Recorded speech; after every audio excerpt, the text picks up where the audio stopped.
estamos aí, hoje chegamos na última aula sobre o 9º mandamento, né? É uma sequência que nós temos feito, pautado no Catecismo Maior de Westminster, sobre a ética, o padrão moral de Deus, para que a gente possa entender que o que se espera de nós, uma vez que fomos alcançados pela graça do Senhor, é que vivamos de modo digno do Evangelho que fomos chamados, e, consequentemente, para viver de modo digno, temos que viver dentro do padrão moral que o próprio Deus estabelece, ou que estabeleceu. Não para a salvação, nós sabemos que a lei não nos salva, porque o que seria impossível, mas como demonstração de gratidão, de obediência, nos conduzindo aí a testemunhar e a proclamar as virtudes daquele que nos chamou das trevas para a sua maravilhosa luz. Ou seja, o modo como nós andamos, irmãos, o modo como nós agimos neste mundo, né, nas mais diversas áreas da vida, demonstra a nossa fidelidade para com o nosso Deus, e além de demonstrar a nossa fidelidade para o nosso Deus, demonstra também a nossa fé, é um testemunho de fé. Nós temos algumas exortações, né, no sentido de que devemos viver para a glória de Deus, para não gerarmos aí um mau testemunho em relação a Deus através da nossa postura de vida. Eu convido você para a gente iniciarmos aí, pelo menos de um modo geral, não tratando propriamente do 9º mandamento, mas sobre essa responsabilidade de agirmos com a moralidade de Deus, lá em 1 Timóteo, capítulo 6,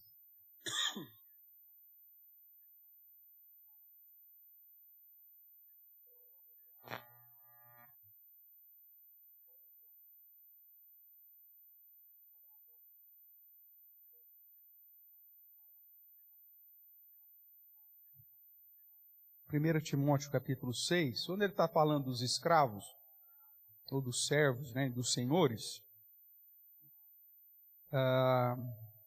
ele vai dizer assim, no início do capítulo 6, todos os servos que estão debaixo de jugo, considerem dignos de toda a honra o próprio Senhor. E aí ele vai dizer por quê, né? Qual que é a finalidade? Para quê? Para que o nome de Deus e a doutrina não sejam o quê? Não sejam blasfemados. Paulo usa aqui esse exemplo, né? A situação talvez a relação mais difícil que nós possamos imaginar, a relação de um senhor e um servo, a relação de um senhor e um escravo. E ele diz, escravo, haja de uma maneira a honrar o seu senhor.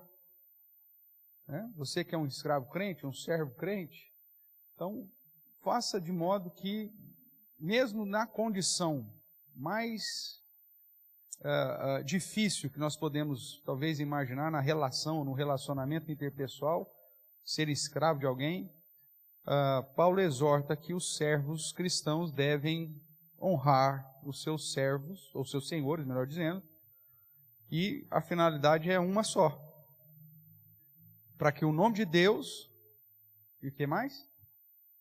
A palavra, a doutrina, né, o ensinamento, não sejam blasfemados.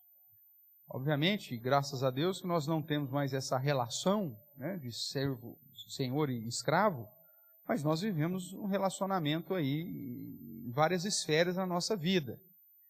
E se, por analogia, obviamente, se o padrão bíblico do relacionamento mais difícil interpessoal, né, pensando no escravo para o seu senhor, é exigido que o escravo honre o seu senhor para que o nome de Deus e a palavra ou a doutrina não seja difamado, quanto mais em todas as outras relações possíveis que nós tenhamos, seja conjugal, seja laboral, seja comercial, seja lá qualquer outro tipo de amizade fraternal, né? Então, que você deve agir da maneira correta para que o nome de Deus e a palavra ou a doutrina não sejam blasfemados, não sejam alvo de acusações. E é justamente isso que acontece nos nossos dias, né? As pessoas se dizem cristãs, as pessoas se dizem servos de Deus, que seguem a palavra do Senhor, vêm na igreja, né, com certa frequência, só que aí a moral, a ética, a vida piedosa dela resume-se ao momento da atividade eclesiástica. Enquanto ela está na igreja, é um santo. Meu Deus do céu, é uma piedade, algo maravilhoso, né? Que nos leva a pensar por que essa pessoa estaria aqui, de tão piedosa que é, porque já era para estar lá no céu, né? De tão santo que é. Mas, ao sair da igreja, essa piedade fica aqui, né? Talvez seja por isso que as pessoas, brincando agora todo mundo, né? As pessoas acabam marcando os lugares. Né, eu estava conversando domingo, o Ailton, né? Falando, a gente sempre senta assim, eu sento atrás, ali, eu sento do lado. Parece que a gente marca os lugares, porque eu acho que deixa piedade, né? Então, na hora que volta no lugar para pegar a própria piedade, para pegar a própria... Eu acho que não é isso, estou brincando, mas tem muita gente que faz isso.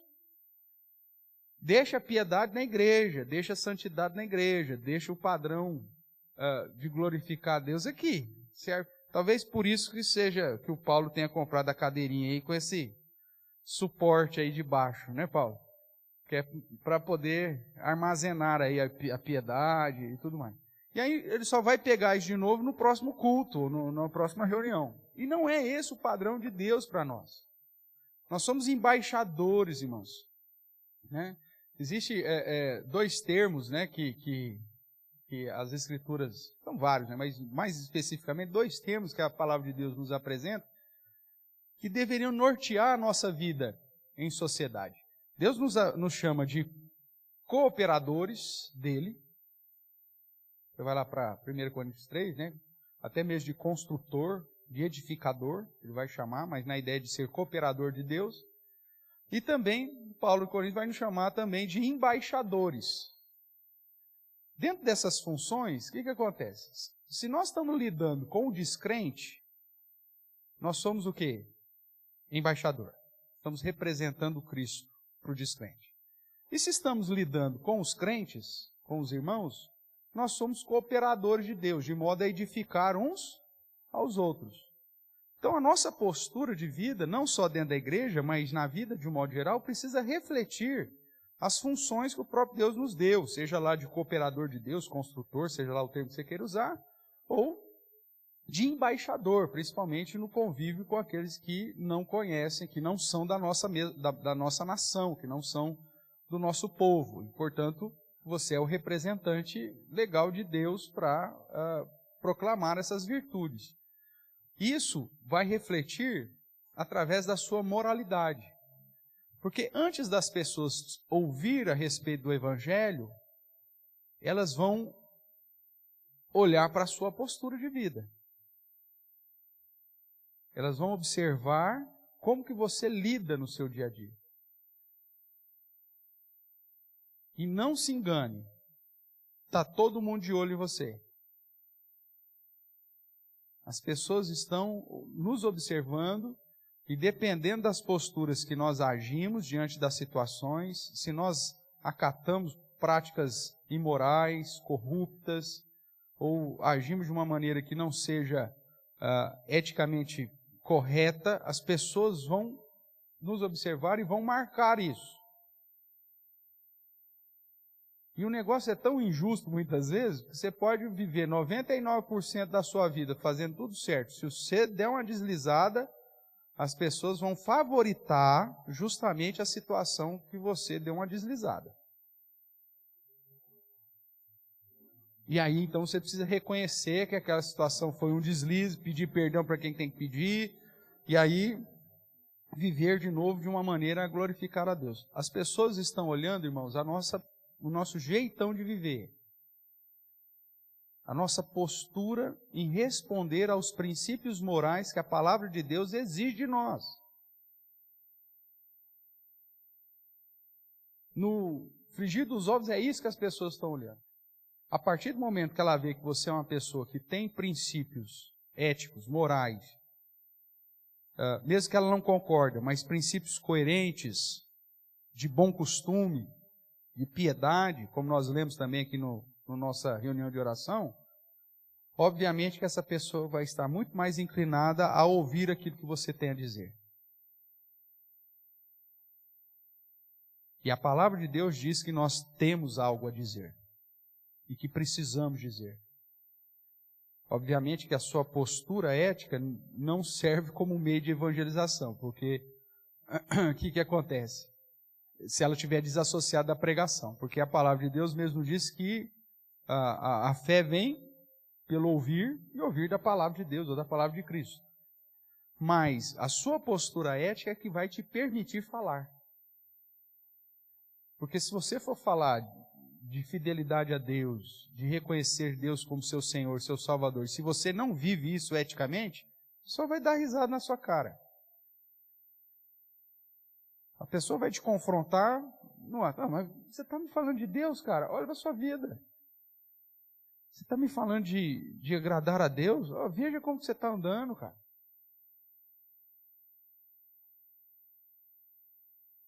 Ou seja, o nosso testemunho de vida, o nosso modo de agir vai identificar o nosso compromisso com Deus e abrir portas e oportunidades para que nós falemos a respeito do Senhor. Lembrando disso tudo, então aí nós temos os 10 mandamentos como o princípio moral de Deus, não para práticas ritualísticas, porque a lei moral não trata de lei cerimonial, são distintas, mas de princípios morais que devem ser aplicados na minha vida, de modo que eu possa fugir da prática de pecados que são condenados por cada um daqueles princípios e, ao mesmo tempo, praticar aquilo que exalta tais princípios, de modo a glorificar o nome de Deus e a edificar as pessoas. Nesse sentido, nós estamos aqui ainda na pergunta 145. Deixa eu ver se é isso mesmo. Na 146 já, né? Não, aqui mesmo, 145. Então vamos relembrar aqui só pelo menos um enunciado dela. Nós já caminhamos bastante. Então pergunta 145 do nosso Catecismo Maior de Westminster, que diz: quais são os pecados proibidos no 9º mandamento? Primeiro vamos relembrar, né? Qual que é o 9º mandamento mesmo? Não dirás falso testemunho com o teu próximo. É isso? Sintetizado, né? Mas que aponta para a ideia da mentira, da inverdade. Tudo bem? Então, quais são os pecados proibidos aí no 9º mandamento? Deixa eu voltar aqui para você.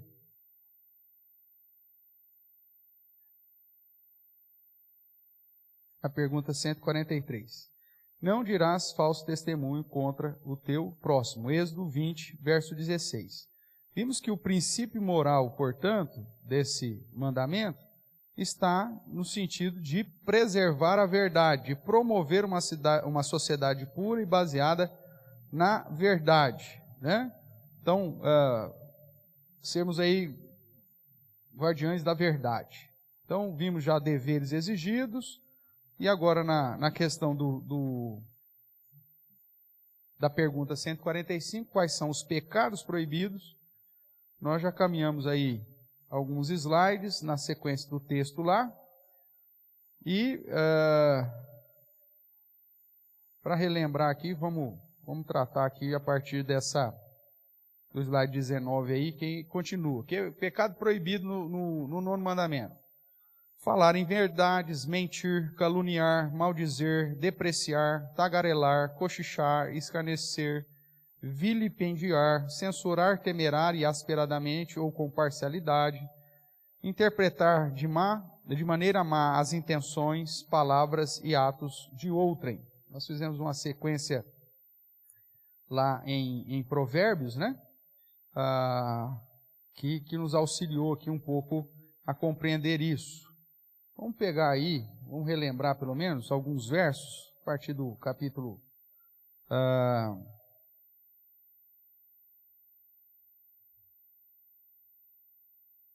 17. Vamos lá, Provérbios 17, verso 15.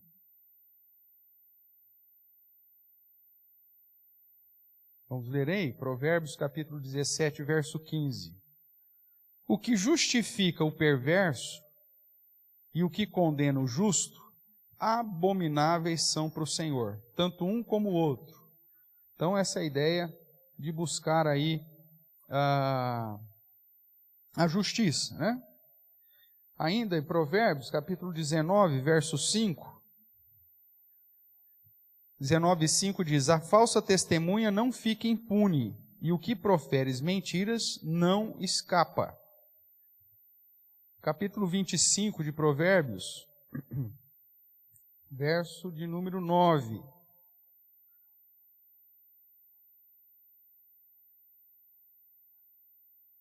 9:10. Pleiteia a tua causa diretamente com o teu próximo, e não descubras o segredo de outrem, para que não te vitupere aquele que te ouvir, e não se te apegue a tua infâmia ou vergonha. A ideia de buscar a verdade e não ficar cavucando também a vida alheia, né, como mecanismo para difamar o irmão, essa é a ideia. Então o que mais? Olha, pecados proibidos: adular, vangloriar, elogiar ou depreciar demasiadamente a nós mesmos ou a outros, em pensamento e palavra, e negar os dons e a graça de Deus. Vamos ver ainda Provérbios 28, 13.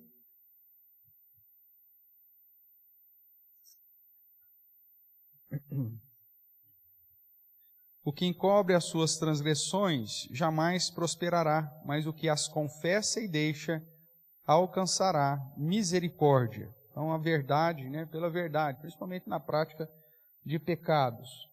Vamos lá, capítulo 29, versos 11 e 12.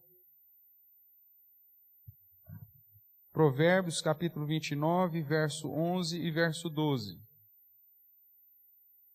O insensato expande toda a sua ira, mas o sábio, afinal, lá reprime.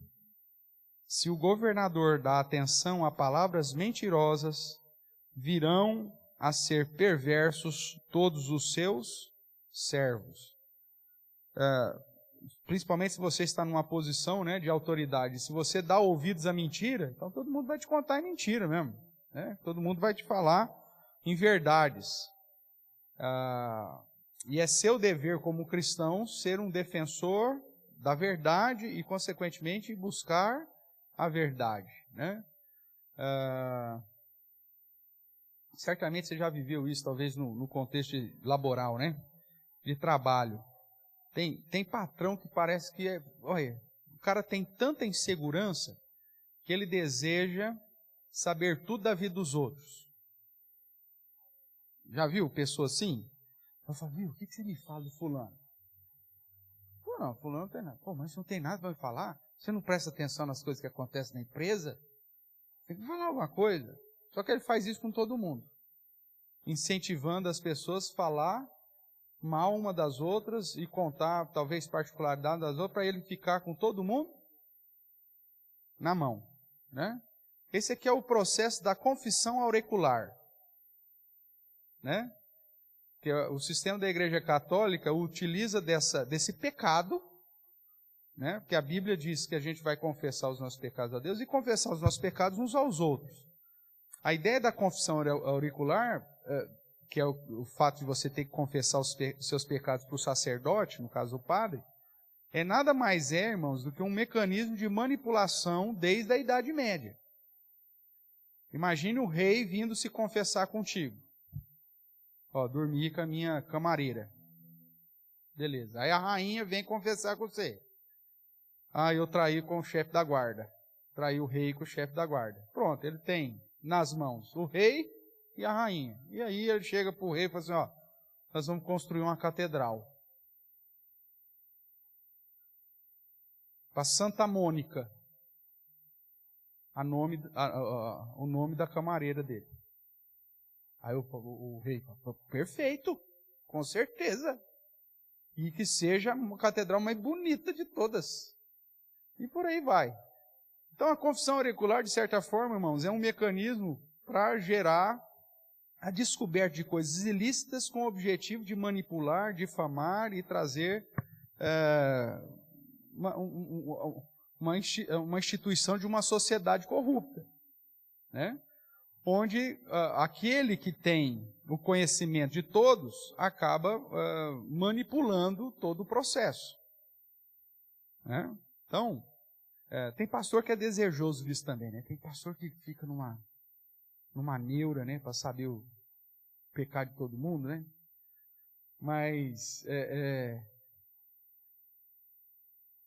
líderes, né? Eu não esqueço não tem jeito, né? Conta-me tudo, não me esconda nada, né? Mas você está bem? Aí você fala, não, eu estou.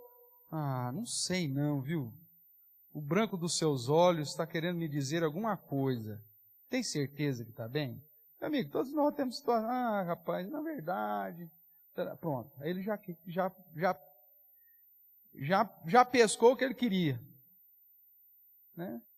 Não é uma preocupação de um pai com o filho, um esposo com a esposa, vice-versa. Não, você vê que é uma preocupação maquiavélica, onde o cara, na verdade, ele quer simplesmente extrair informações para ele usar contra você depois, né? E isso é pecaminoso, né? E tem gente que faz isso. E quando as pessoas percebem que o líder é um tipo de líder que gosta desse tipo, aí é o cara que vai levar todas as informações para o líder para ver se em algum momento ele vai ter uma recompensa desse líder. E aí, se acontece isso lá no trabalho, às vezes acontece isso na família, e não são poucas as igrejas que isso acontece também, né? Onde a comunidade acaba servindo como um instrumento simplesmente para difamação e manipulação uns dos outros. Isso é extremamente complicado. Queridos, todos nós temos situações adversas, acontecem problemas na vida. Se eu chegar para você, para qualquer um de vocês, e aí, meu irmão, como está? Ah, pastor, estou bem. Ah, está bem mesmo? Mas, sério, nada não está bem? Como que está o relacionamento conjugal? O marido trouxe rosas hoje? Não? Ah, então tem algum problema. E os filhos? Ah, sério mesmo? Mas você sabe tudo que eles fazem? Se eu começar a colocar um monte de minhoca na sua cabeça, até aquilo que está bom vai ficar ruim. E essa manipulação é condenada no princípio moral do 9º mandamento. Irmãos, existe uma linha tênue entre a preocupação legítima que uma autoridade, seja pai, seja mãe, seja pastor, seja lá quem for, tenha sobre você, e tem a manipulação caracterizada de piedade. Onde o cara chega, meu irmão, olha, eu estou preocupado com você. Eu vi um pastor uma vez, o cara chega, nossa, encontrei com você, olha, sonhei contigo essa noite, fulano. Faz tempo que eu não te vejo. Rapaz, como que estão as coisas? Ah, pastor, está indo. Não, olha, estou preocupado. O que está acontecendo? Pode falar. Aí o cara fica ali, meu amigo, cavucando até sair uma minhoca. Isso não é preocupação, isso é manipulação, né? Esse é um tipo de situação que você tem que tomar cuidado. Porque a pessoa, depois que ela pega a informação que ela quer de você, ela vai te dominar. E ela vai te escravizar. Então você tem que ter sabedoria, porque isso acontece. É prática pecaminosa? Sim. Ah, pastor, mas tem um fulano que demonstra zelo, preocupação. Ótimo. É o tipo de pessoa que vai se preocupar, vai às vezes receber a informação que você está e de fato vai te apresentar um posicionamento para te auxiliar. Ó, cuidado com isso, faz aquilo e pronto, acabou. Mas ele não vai usar isso como modo de manipulação da sua vida. O problema é que às vezes a gente tem que cair numa dessas para você saber se o cara é alguém que realmente está zelando por você ou se o cara quer te manipular. Então, às vezes você paga para ver, vai fazer o quê, né? Mas aquele que usa para manipulação, quebra o 9º mandamento, porque o cara está fazendo isso de uma maneira ilícita. Tudo bem até aqui, irmãos? Vamos ver ainda, Daniel capítulo 6.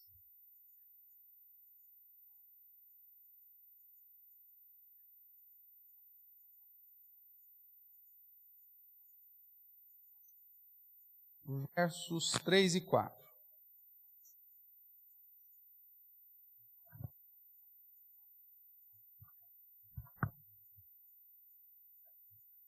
Daniel capítulo 6, verso 3.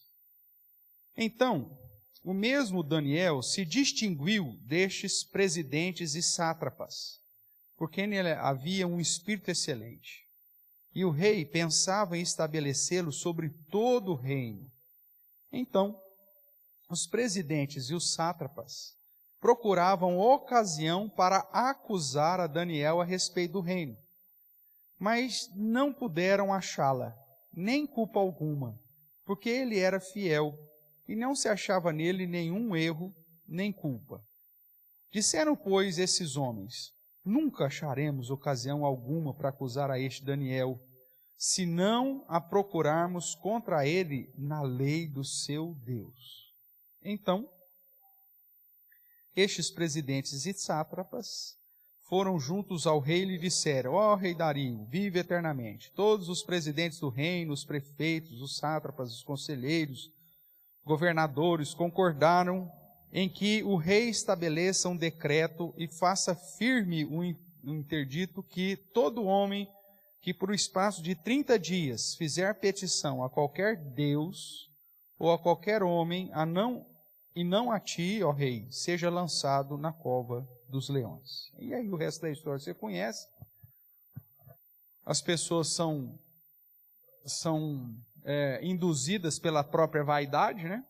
Então Dario resolveu fazer esse decreto que durante 30 dias todo mundo tinha que orar somente a ele, né?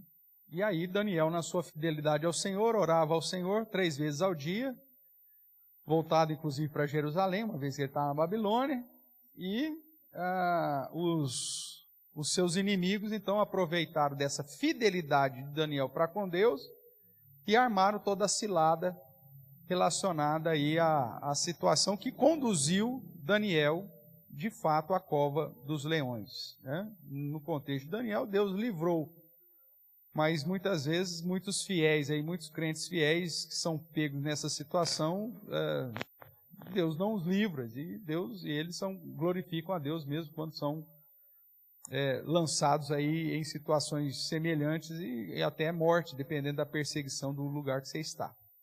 Mas o que nós podemos ver aqui? Essa manipulação para tentar descobrir o íntimo das pessoas para fazer mal, né? Veja, esses homens exigiram que o rei fizesse um decreto. Aí tudo bem. Havia um decreto. Aí tudo bem. Aí eles vão, marcam Daniel e vão lá observar para ver que Daniel está orando ao Deus de Israel. E aí vão e levam um processo legal, tudo direitinho, estava em vigor, mas para prejudicar a Daniel. Isso é uma maneira de manipulação, irmãos, em que é a quebra do 9º mandamento. Eles estavam difamando Daniel? Não, estava falando que Daniel estava orando a outro Deus, só que como tinha um decreto que não podia orar a outro Deus senão o próprio imperador, então Daniel se constituiu criminoso por conta disso. Olha que situação. Tem pessoas que fazem isso de uma maneira, né? Eu brinco que são as pessoas que nunca saíram da infância, né? Eles não sabem viver na vida madura. Ele ainda continua como se fosse aquele moleque chato da pelada de futebol lá no campinho, que fazia confusão com todo mundo, fazia um risco no chão e falava: quem passar aqui, vamos ver quem que é homem. E ficava empurrando um ou outro, né? Ou aquele lá do quem é macho, cospe aqui. Aí você tirava, cuspia no outro e falava: não, cuspidor. Tem gente que tem 200 anos de vida, mas continua imaturo, igual esses moleques lá do campinho de terra. incitando a briga um do outro, criando confusão no outro, querendo saber, chega para você e pergunta alguma coisa, aí você fala, ele já chega, nossa, você não sabe o que o fulano falou. Oh, fulano falou que a sua irmã é bonita. Aí já aumenta mais um pouco, aí o outro, eu não deixo. Se fosse a minha irmã, eu não deixava falar um negócio desse da minha irmã. Não. Então, tem gente que é velho, mas continua nessa mesma prática. Gerando situação para criar conflito, situação, probleminha entre as pessoas, incitando a luta, a briga, a dificuldade das pessoas. Quebra do nono mandamento.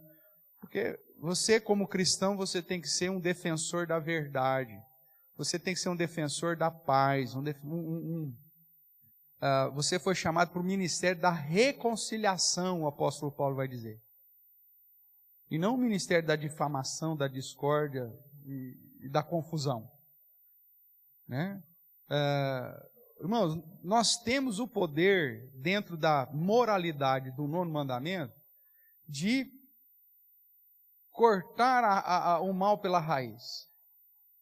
Porque sempre alguém vai chegar para você para te unir forças contigo para fazer o mal para alguém. Porque a maioria desses picaretas, eles são covardes, eles não conseguem fazer as coisas sozinhos. Ele sempre precisa ter um cúmplice, ou um tonto, um bobo da corte junto dele para ficar. Já viu aqueles filminhos que tem bullying? Tem um valentão e sempre tem dois patetas atrás do valentão que fica rindo. Já viu isso? Aqueles filminhos de adolescente? Né? É sempre o fortão que vem trazer problema geralmente pro mais fraco, pro pequenininho, e sempre está acompanhado de dois patetas atrás. No mínimo dois.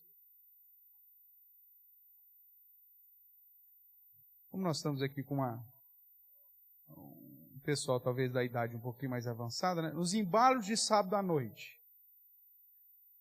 Né? Quem assistiu lá, Tempo da Brilhantina, tinha lá o John Travolta e uma galerinha em volta dele. Aí ele era o terror da escola e os outros tudo só apoiavam. É mais ou menos a mesma história. Não muda nunca. Pode ser nos embalos de sábado à noite, pode ser no High School Music, é a mesma história sempre. E sempre tem o valentão com dois patetas do lado. E isso na vida real é a mesma coisa. Sempre vai ter o cara que gosta de gerar confusão e dois patetas no mínimo para incentivar ele. Ou pelo menos para falar,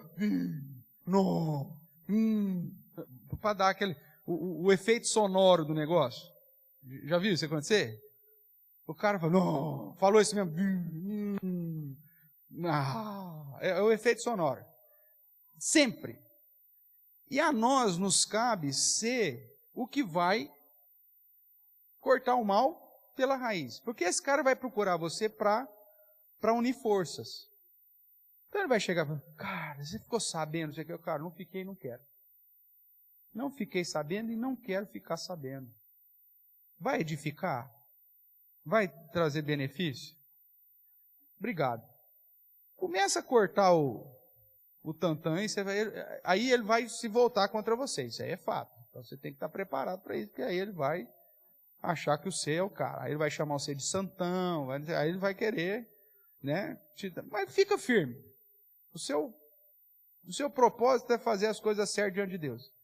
Nós, como cristãos, fomos chamados para, então, cortar o mal pela raiz. Irmão. Se você dá ouvidos à fofoca, se você dá ouvidos à difamação, se você dá ouvidos se você ficou sabendo, você vai, na verdade, estar alimentando essa corrente da quebra do nono mandamento.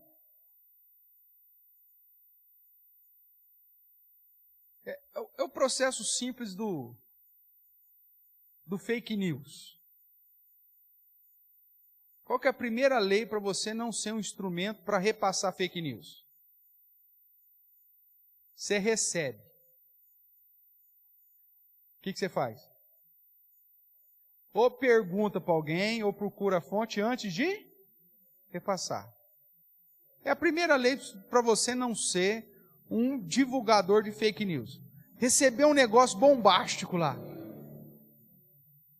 É aquele lance. Aí você acha que você é o cara, meu Deus, chegou para mim porque eu tenho que avisar a torcida do Flamengo agora. Não. Primeira coisa, se é algo que está difamando alguém, você não tem nem ficar sabendo. Pronto. Paga lá e boa.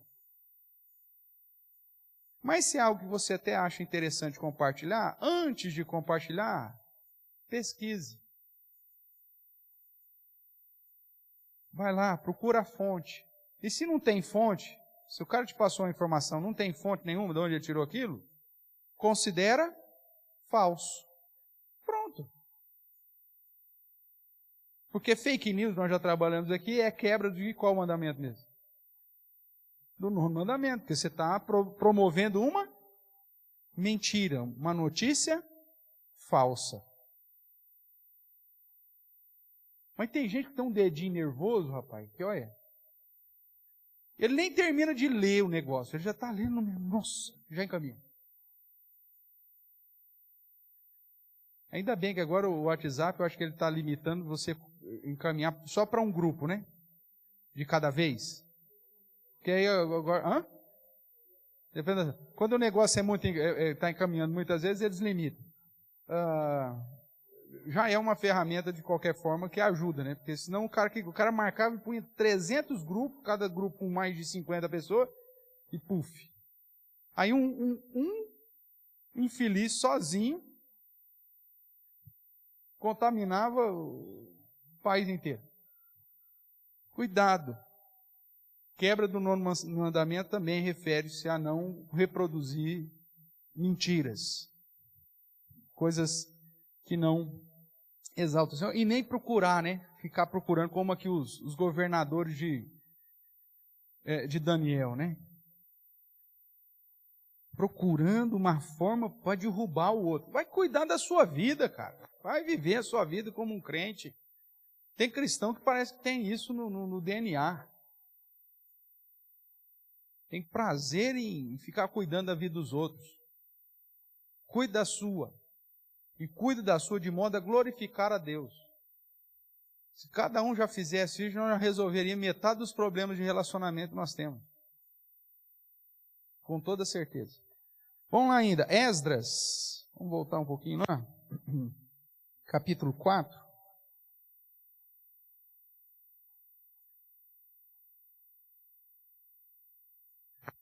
Esdras, capítulo 4, verso 12.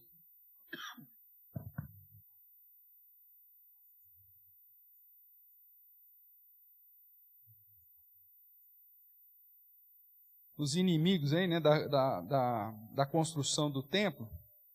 Ciro permitia, Dario permitia, o pessoal vinha, aí vinha lá, vocês estão sabendo? Os caras estão lá construindo. Vai cuidar da sua vida, o urubuzão. Veja aí, Esdras capítulo 4, verso 12.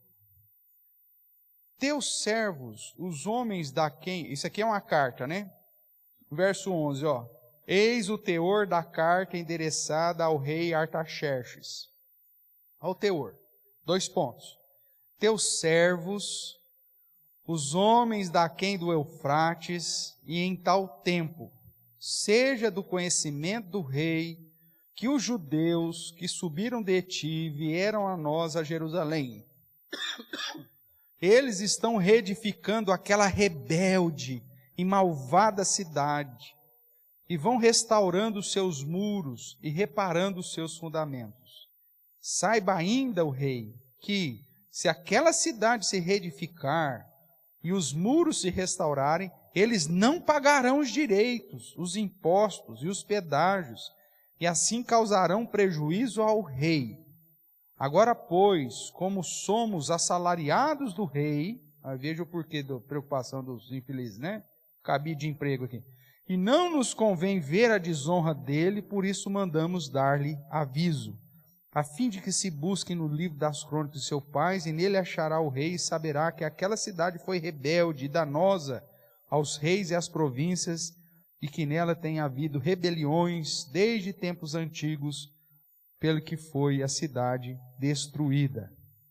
Nós, pois, fazemos notório ao rei que se aquela cidade se reedificar e a seus muros se restaurarem, sucederá que não terá a posse das terras desse lado, do Eufrates. Então veja, pessoas maldosas, pessoas malévolas, né?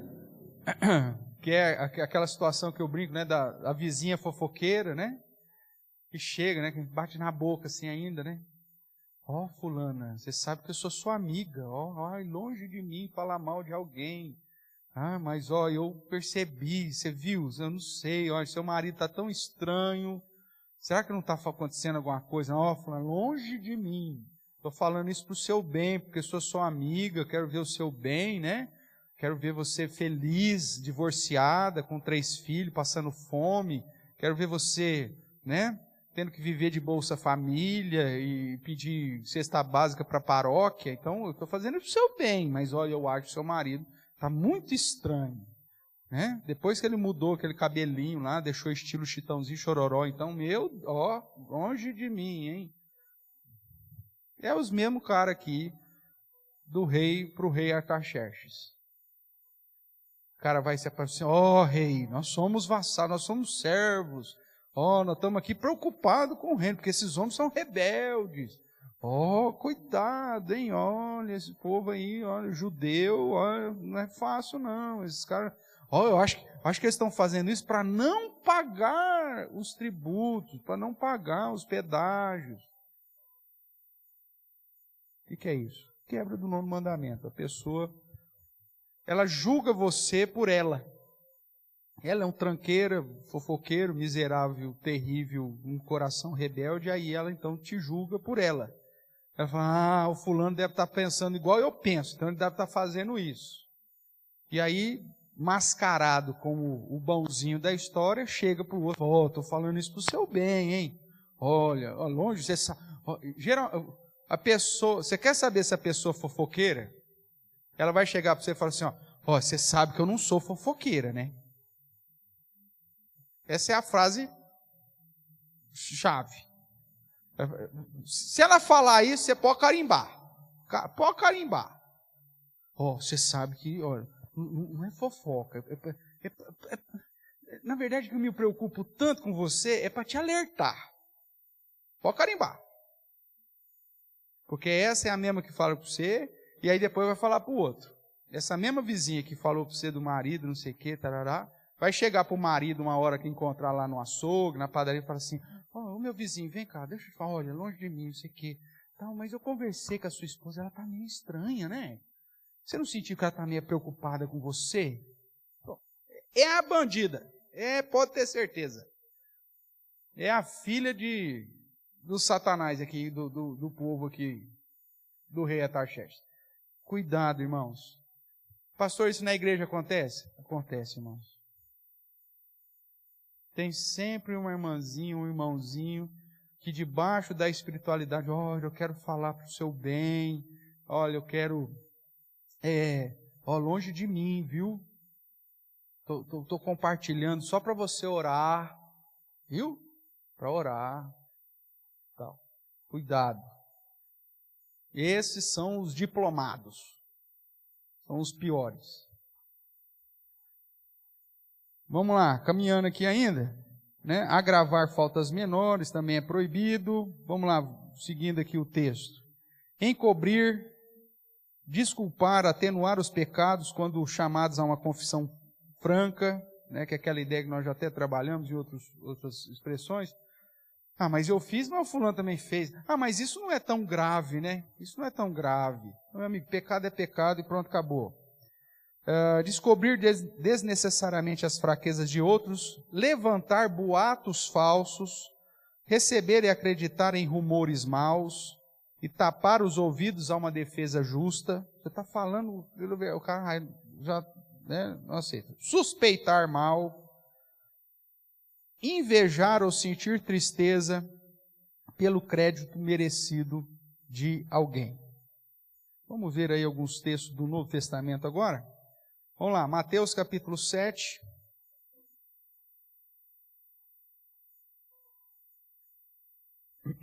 Mateus capítulo 7, versos 1 e 3.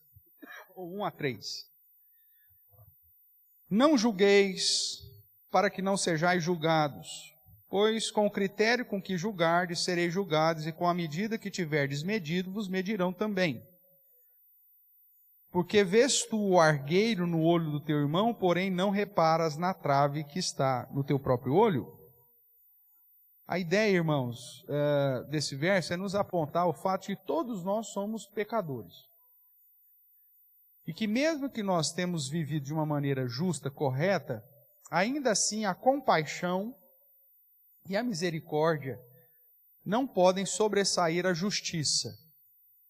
Nós temos que equilibrar o ser justo e o ser misericordioso. Lembra lá de Miqueias?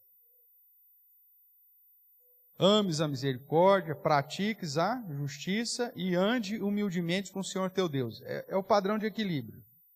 Se você desprezar o fato que é tão pecador como qualquer outro e apontar só para a justiça, provavelmente você vai ser injusto.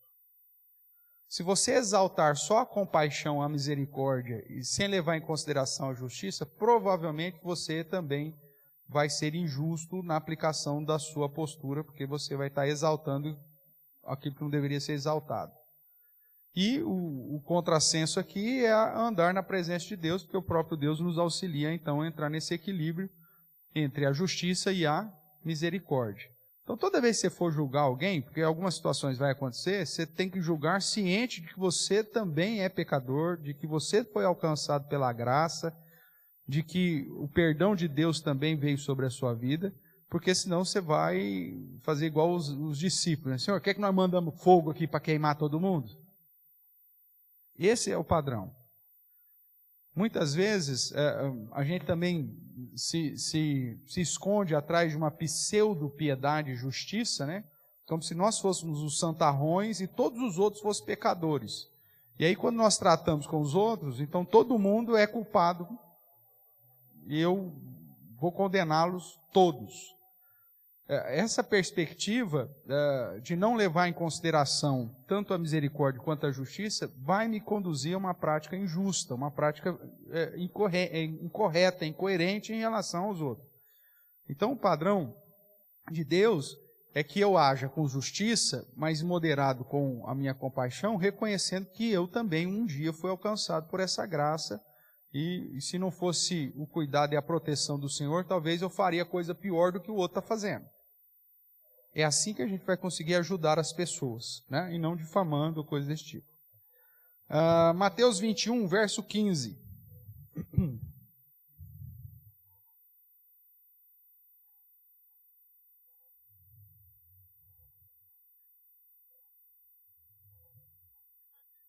Quando a questão aí, né, até do ponto anterior, né?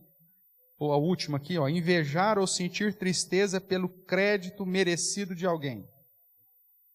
Verso 14.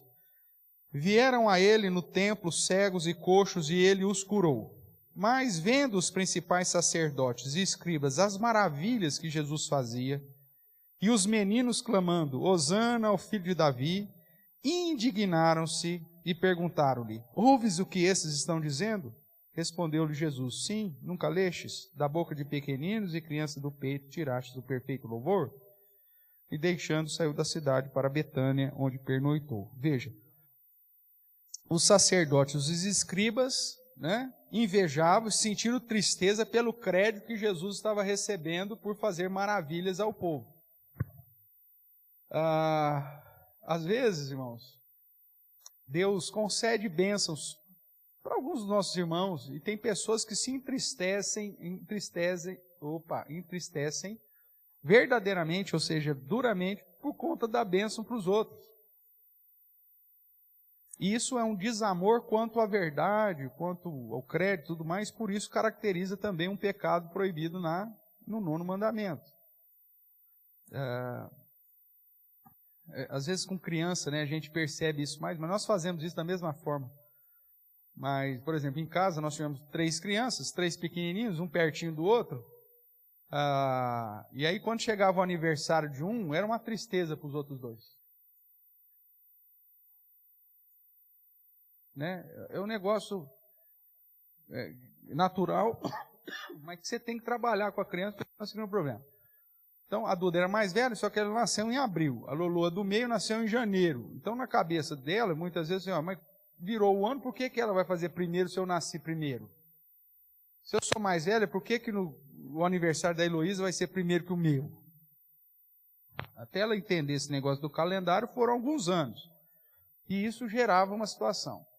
E aí, beleza. Aí quando chegava o aniversário da Duda, meu Deus do céu, a Heloísa, que já tinha feito aniversário há 2, 3 meses atrás, se esquecia do aniversário dela, e aí só ficava focando no aniversário da irmã. E aí, geralmente, a Duda, por ser mais velha, ganhava presentes, talvez, de uma idade superior, que a Heloísa até desejava, mas como ela era pequenininha, ela não podia ganhar ainda. Pronto, já virava aquele negócio.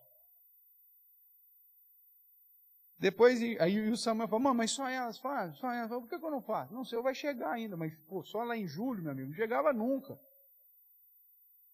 Tanto é que teve um ano que nós resolvemos, nós fizemos tudo junto.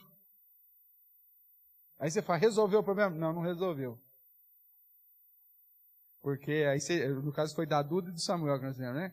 Metade da mesa era de um tema, metade da outra metade de outro tema. Né? Meu Deus do céu, amanhã ali tem uma bala a mais do lado de lá. Tem um brigadeiro a mais aqui do lado de cá. Sabe um negócio assim? Você tem que ir lutando.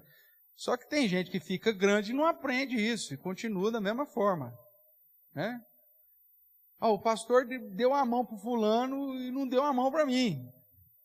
O pastor sorriu para o Beltrano e você viu que comigo ele não sorriu. Ou o pastor, seja lá quem for, o superintendente da escola dominical, o presidente da sociedade, orou pelo aniversário da fulana, mas quando foi o meu aniversário, não foi ele que orou, ele pediu para o outro lá orar, lá um Zé Ruela qualquer, que orou lá por mim. Sabe essas situações? E nós vamos ver isso aí daqui a pouco, vai ter eleição. Elegeram o fulano, velho. Essa igreja não tem jeito. Mas elegeram o fulano. Tanta gente boa aí. Isso é quebra do 9º mandamento. Não se alegrar com as bênçãos sobre os outros. Porque, de certa forma, o que eu estou falando? Que aquilo que ele recebeu, ele não é digno de receber, ele não merece. Em última instância, eu estou, então, difamando aquilo que ele está recebendo. Ou porque ele está recebendo. Eu estou denegrindo a imagem dele, de certa forma, simplesmente com repúdio do reconhecimento que eu deveria ter por ele ter recebido determinada coisa. Demonstra, obviamente, o pecado do meu coração. De não dar crédito àquele que realmente precisa.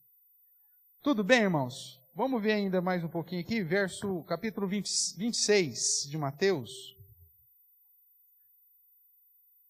Verso 60.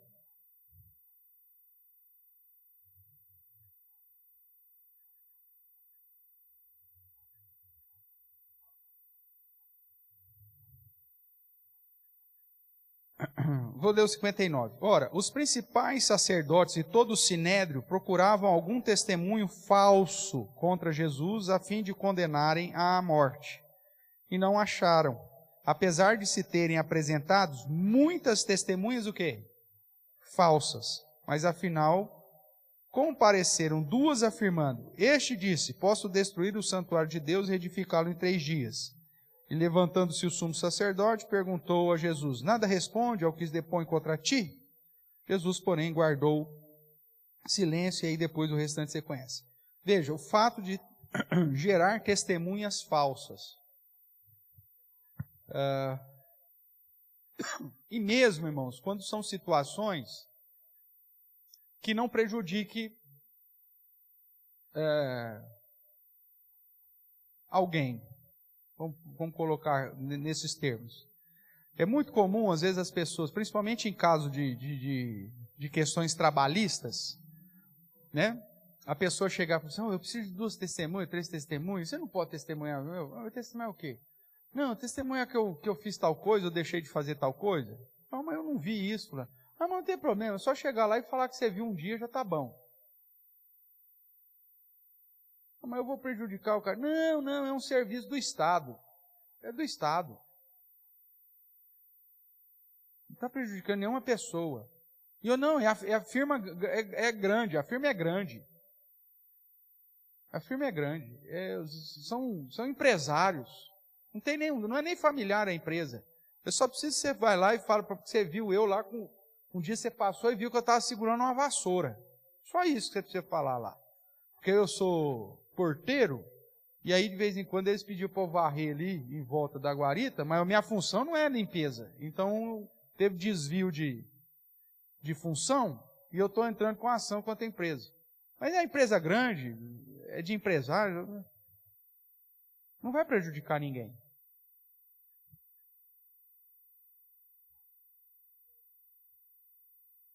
Já viu isso acontecer em algum lugar, não? Agora, sabe o que é pior de tudo isso? Quando o crente faz isso. Porque ele difama Deus e a doutrina e conduz as pessoas a blasfemarem contra Deus e a doutrina.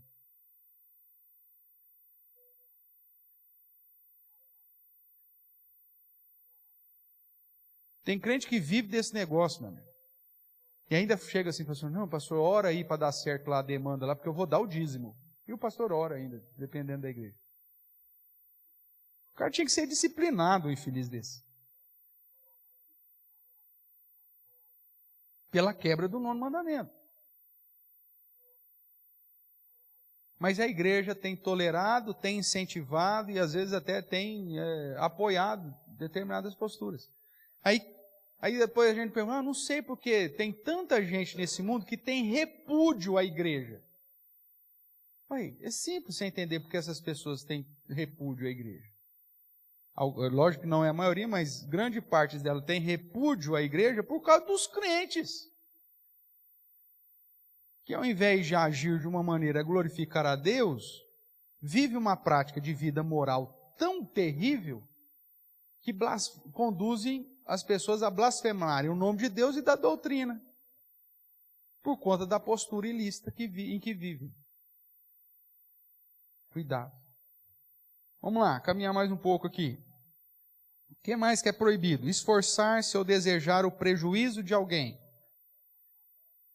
Regozijar-se na desgraça ou na infâmia de alguém. A inveja, a tristeza pelo crédito merecido de outros. Repetindo, o prejudicar, o desprezo escarnecedor, também a admiração excessiva de outrem, a quebra de promessas legítimas, a negligência daquelas coisas que são boas ou de boa fama. Veja que sempre há uma relação aqui no escrito do Catecismo Maior, de situações que são proibidas, tanto negativas ou positivas. Como, por exemplo, a quebra de promessas legítimas ou a negligência de fazer coisas de boa fama. Existem situações, irmãos, que nós, mesmo que não seja uma obrigação moral nossa, mas se defende a boa fama, os bons costumes, deveria ser levado em consideração para que eu me envolvesse com ela.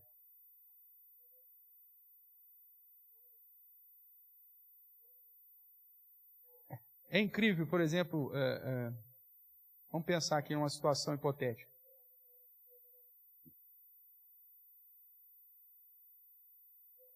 Quando é algo para denegrir a imagem dos outros, a gente acaba se envolvendo. Você ficou sabendo que o fulano lá foi acusado, ou foi preso, ou foi não sei o quê? Opa, isso aí é o tipo de coisa que você compartilha com a torcida do Corinthians e do Flamengo,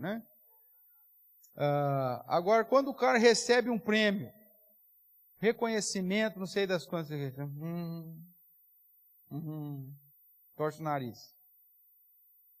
É tendência do coração humano, irmãos. E se o cara recebeu um título lá, não sei das quantas, papapá. Isso aí tem coisa errada meio. Aí se o cara foi denunciado, mesmo que seja injustamente, ninguém provou nada, mas foi denunciado, aí você fala, aí, tá vendo? É isso aí. Eu me alegro né, regozijo na desgraça do outro e não me regozijo com o mérito de alguém. É falso testemunho de alguma forma. Por isso é quebra do mandamento também. Vamos ver aqui. Vamos ver Gálatas, capítulo 4. Vários textos, não dá para ler todos. Às vezes tem algum até que é mais claro que o outro, tal, mas... Vamos lá, Gálatas, capítulo 4, verso 29.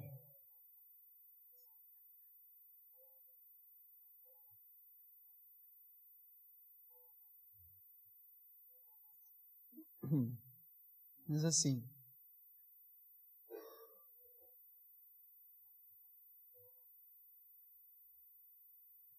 que ele está tratando, né, da Sara e Agar, ele vai dizer assim, vou ler o 28. Vós, porém, irmãos, sois filhos da promessa como Isaque. Como, porém, outrora, o que nascera segundo a carne, perseguia ao que nasceu segundo o Espírito, assim também agora. Contudo, diz a Escritura, lança fora a escrava e a seu filho, porque de modo algum o filho da escrava será herdeiro com o filho da livre.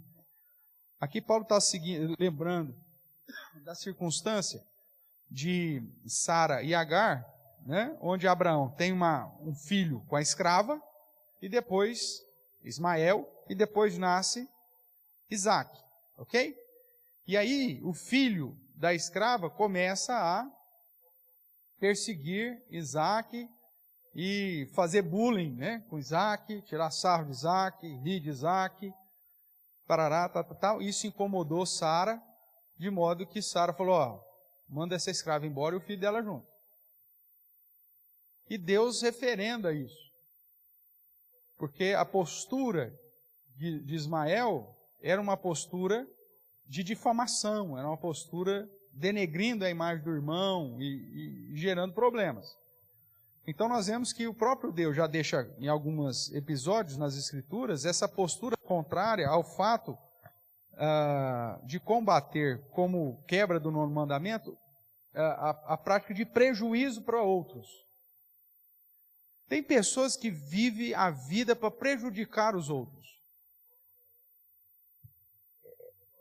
A maior motivação da vida dele é ser pedra de tropeço para alguém, é prejudicar os outros. Ele não consegue viver se ele não estiver puxando o tapete de alguém. É um Ismael da vida. É um filho da escrava. A pessoa não tem a capacidade de incentivar ninguém, de motivar ninguém, de investir em ninguém, de apoiar ninguém. Ele só está ali para prejudicar os outros. Então você está na empresa lá, alguém fala assim, o patrão está pensando em promover o fulano. Aí o primeiro cara chega lá e fala, fiquei sabendo que você está querendo promover. Eu não faço isso não, o capaz é isso, rapaz é aquilo, fez isso, fez aquilo, só para prejudicar o outro. Sabe de situações que podem beneficiar os outros, fica quieto. Não vou falar nada não, se ele não sabe, o problema é dele. Inveja. E isso é quebra também do 9º mandamento. Porque mesmo que eu não estou falando mal dos outros, eu estou deixando de abençoar os outros. Isso está embutido na prática do 9º mandamento. Capítulo 5 aqui, já que nós estamos em Gálatas. Capítulo 5, verso 26. O verso 25 diz, né? Se vivemos no Espírito, andemos também no Espírito. Agora o verso 26, que é o texto que eu quero. Não nos deixemos possuir do quê? Vanglória. Provocando uns aos outros e tendo o quê? Inveja uns dos outros. Que a inveja, de certa forma, é uma difamação. Alguém recebe lá um prêmio. Aí você fala, fulano ganhou o prêmio. Esse mundo é injusto, velho. Agora eu acabei de crer. Essa vida é injusta mesmo. Então já se viu o cara receber lá? Ah, não, pelo amor de Deus. O que o cara está fazendo? Só ele é o bambambam da história. Só ele é digno de receber toda a glória e toda os lauréis. Não, meu amigo. Aprenda a reconhecer as coisas boas nos outros também. A gente tem a tendência, né, da alta exaltação.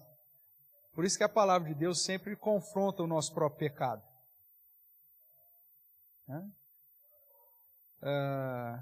E por isso que a prática de esporte, muitas vezes, ela é algo benéfico para nos ensinar, ganhar e perder, né? Eu fui filho único 10 anos. Então, eu era o rei da cocada, preta e branca, né? Durante 10 anos,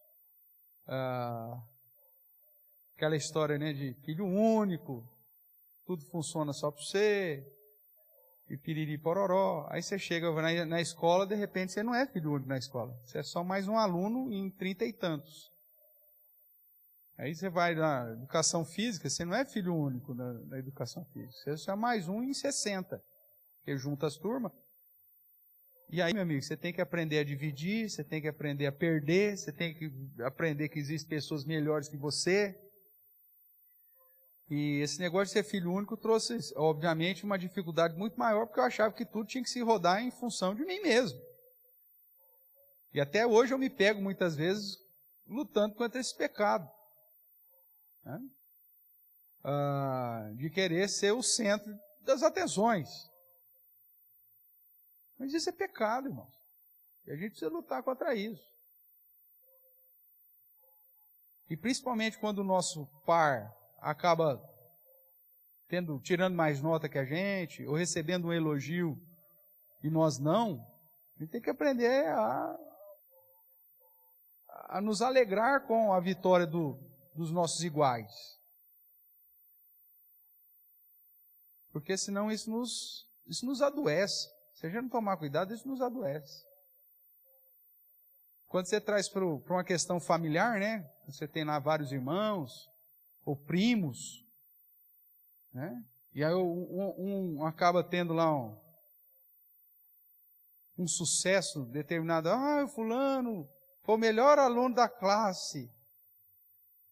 Tá certo que é o prezinho, ninguém está importando com isso. Mas o pai e a mãe dão valor para esse negócio.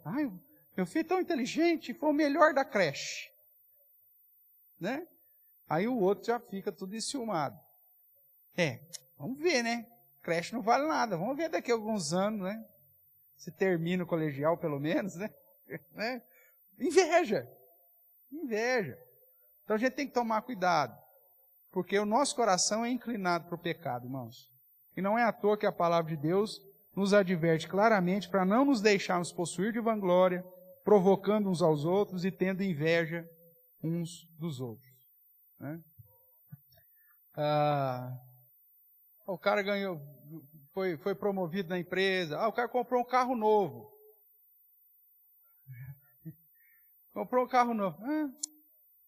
Pelaroba.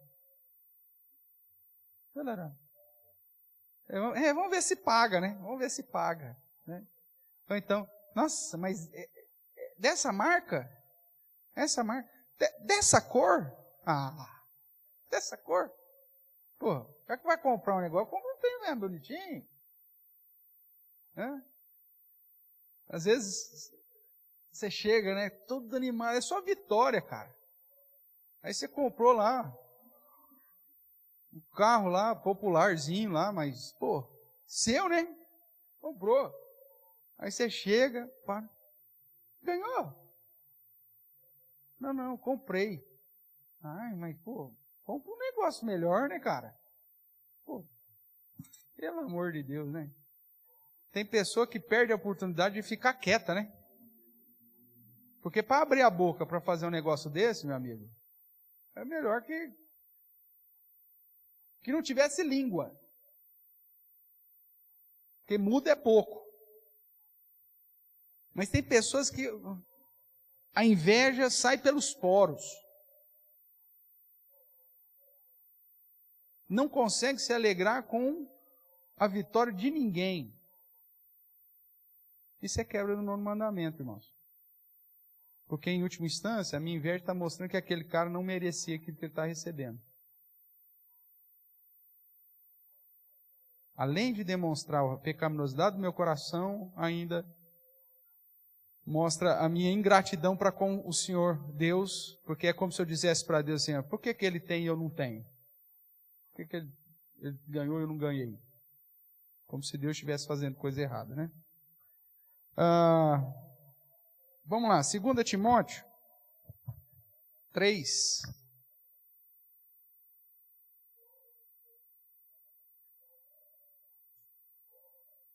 Segunda Timóteo 3, verso 2. Aqui está falando daquelas características dos homens, né? Aí no verso 2 e 3, ele vai dizer assim, pois os homens serão egoístas, avarentos, jactanciosos, arrogantes, blasfemadores, desobedientes aos pais, ingratos, irreverentes, desafeiçoados, implacáveis, e aí, né, a ideia, caluniadores, sem domínio de si, cruéis, inimigos do bem, aí vai, traidores, atrevidos, infatuados, mais amigos dos prazeres do que amigos de Deus. Então, são práticas que, principalmente quando trata da questão da calúnia, da questão da irreverência, os implacáveis, que apontam para a quebra do 9º mandamento, que refere-se ao fato de você denegrir a imagem de outro e não ser verdadeiro. Caminhando aí já mais para o finalzinho, irmãos, então, a última frase aí, está lá, praticar ou não evitar aquelas coisas que trazem má fama, ou não impedir em outras pessoas tais coisas até onde pudermos. É aquela ideia de não nos tornar cúmplices com as obras infrutíferas dos outros e reprovai-as. Né? A ideia da reprovação como mecanismo para abençoar a vida dos outros. Né? Então, quando você pega aqui Efésios,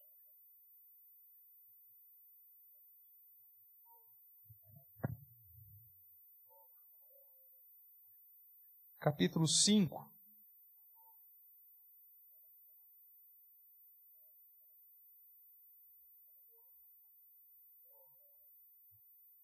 verso 3, ele vai dizer assim, mas a impudicícia e toda sorte de impureza ou cobiça nem sequer se nomeiem entre vós como convém a santos, nem conversação torpe, nem palavras vãs ou chocarrices, coisas essas inconvenientes, antes pelo contrário, ações de graças. Sabei, pois isto, nenhum incontinente ou impuro ou avarento que é idólatra tem herança no reino de Cristo de Deus. Ninguém vos engane com palavras vãs, porque por essas coisas vem a ira de Deus sobre os filhos da desobediência.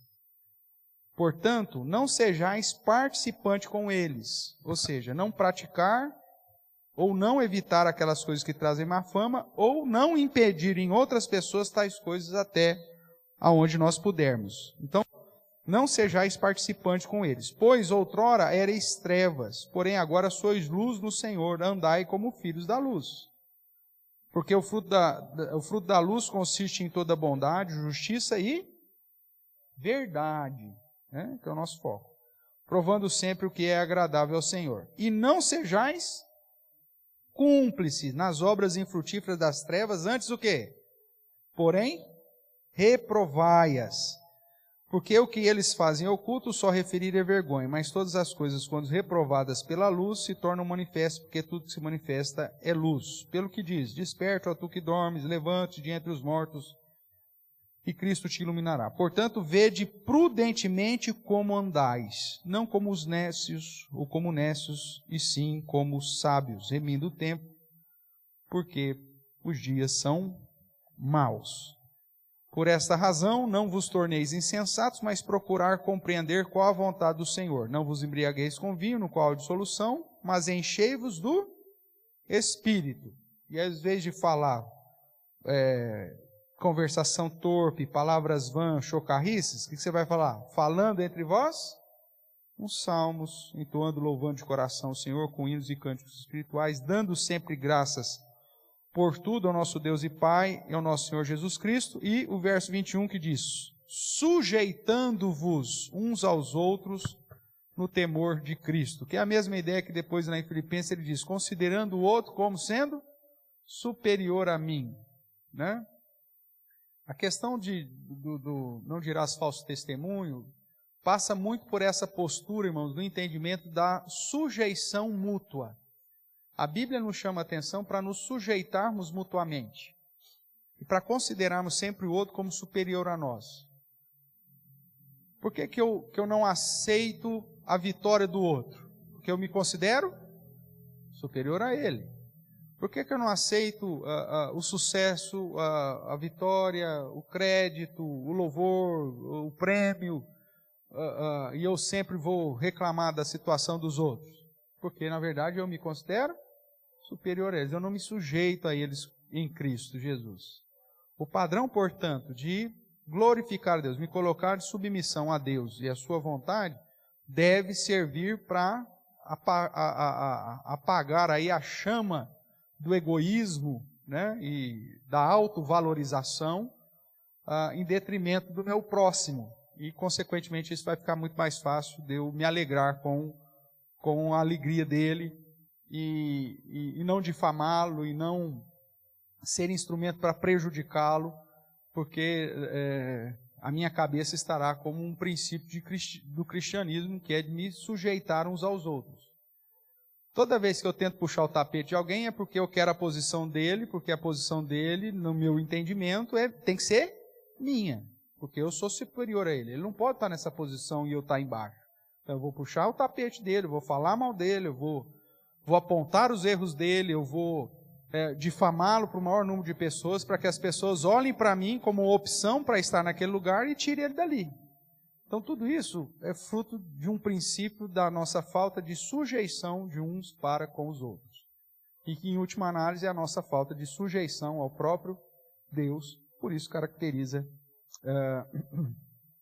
a quebra do 9º mandamento, falso testemunho. Tá bom? Tem todos os textos, nós não lemos todos os textos relacionados à pergunta 145, né, por causa do nosso tempo, mas está lá no texto do Catecismo Maior. Se você tiver interesse, eu incentivo você a fazer essas leituras, texto a texto, meditar nisso. Né? Às vezes você, pastor, eu não sei que texto que eu leio para a minha devocional. Pegue lá o Catecismo, vai fazendo pergunta a pergunta e vai tratando, que aí você vai aplicando já ao texto que já está lá pronto, teologicamente correto para você compreender.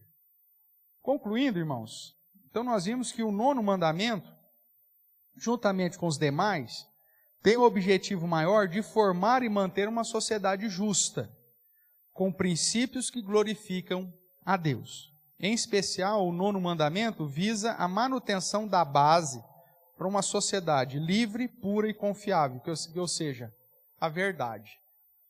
É um mandamento, então, que exige dos crentes em Deus que defendam, exaltem e mantenham a prática da verdade. Esse é o princípio moral do 9º mandamento. Né? E sujeitar a verdade, exaltar a verdade, defender a verdade, falar a verdade, buscar a verdade, anunciar a verdade. O foco está em ser um instrumento da verdade. É importante lembrar que o entendimento sobre os 10 mandamentos, como Paulo já diz lá em Romanos, né? Capítulo 3, verso 19 e 21, é calar a boca de todos, mostrando que precisamos da obra de Cristo. Ou seja, o guardar da lei moral não é meritório para a salvação.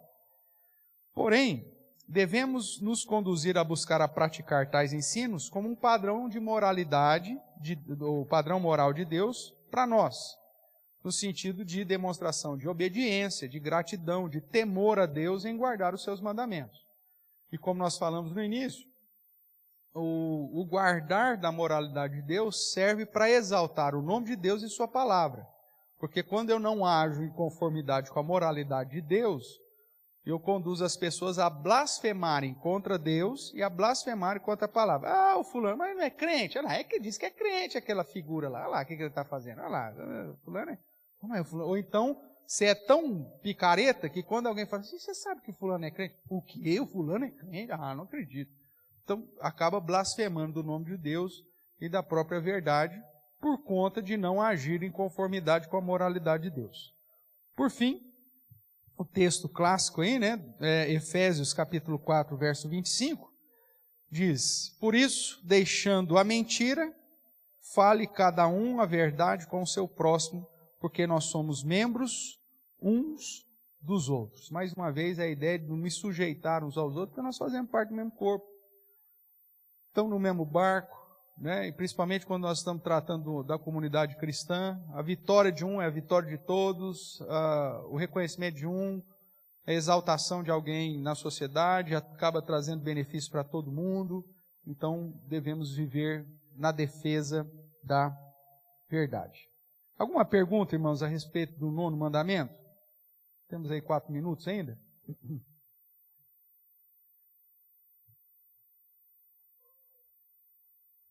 Nós tratamos aí, né, nessa sequência do 9º mandamento, muitas práticas do nosso dia a dia, né? E às vezes a gente volta e reconta vários exemplos, e às vezes exemplos do dia a dia mesmo, que é justamente para conduzir a nossa mente, irmãos, na prática do reconhecimento da nossa pecaminosidade.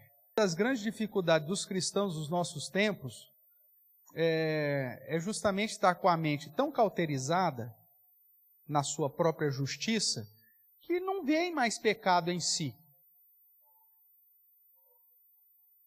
E eu falo isso, às vezes no momento de culto, você fala assim, irmão, você traz um texto que pede para nos arrepender, não sei o que, aí você dá ali alguns segundos para que a pessoa reflita sobre os seus próprios pecados, ou diante da confrontação daquele texto que foi lido, né, de um pecado específico, e você fala, tenhamos um momento de contrição.